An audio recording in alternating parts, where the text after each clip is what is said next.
This is Kolkata TV's podcast news. আপনারা শুনছেন পডকা। সুমিতের হাত ধরে গোয়ার সমুদ্র সৈকতে রেতা ভরি। আমি শুভাঙ্গী, শুনুন বিস্তারিত। রেতা ভরি চক্রবর্তী একের পর এক সিনেমা সিরিজে অভিনেত্রী তার অভিনয়ের দক্ষতা দেখিয়ে চলেছেন। শিবপ্রসাদ ও নন্দিতার বহুরূপীতেও তার অভিনয় প্রশংসা কুড়িয়েছে দর্শকদের কাছে। পেশাগত জীবনের পাশাপাশি রেতা ভরির ব্যক্তিগত জীবনও বেশ চর্চিত। বলিউডের চিত্রনাট্যকার তথা লেখক সুমিত অরোরার সঙ্গে বর্তমানে সম্পর্কে আছেন রেতা ভরি। সোশ্যাল মিডিয়াতে নিজের সম্পর্কের কথা খোলাখুলি স্বীকারও করেছেন তিনি।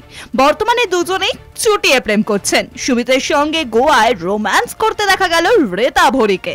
বাতাসে বসন্তের ছোঁয়া, শিমুল পলাশের মাতাল করা সুবাদ, সামনেই রঙের উৎসব।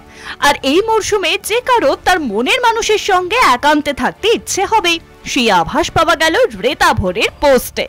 অভিনেত্রী ইনস্টা পোস্টে চোখ রাখলেই দেখা যাচ্ছে সুমিতের সঙ্গে গোয়াতে ঘুরতে গিয়েছেন তিনি।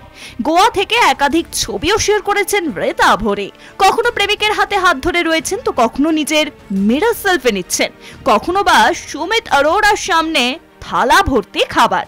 তার পোস্টে সূর্যাস্তের ছবিও দেখা গেল। তবে রেতা ভরি ও সুমিতের সঙ্গে আরো একজন গিয়েছে গোয়াতে ঘুরতে। সে হলো অভিনেত্রীর সর্বসময়ের সঙ্গী হাগজি। এটা তার টেডি বিয়ার। নায়িকার সঙ্গে সব সময় থাকে সে। আগেই পায়ে চোট পেয়েছেন রেতা ভরি। সম্প্রতি ভোর নাগাদ বাড়ির সিঁড়ি থেকে হোঁচট খেয়ে পড়ে গিয়ে পায়ে চোট পান নায়িকা। পায়ে ব্যান্ডেজ নিয়ে ছবি শেয়ার করেছিলেন তিনি।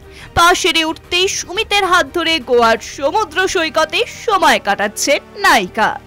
শুনুন পডকা রাত দিন 7 দিন।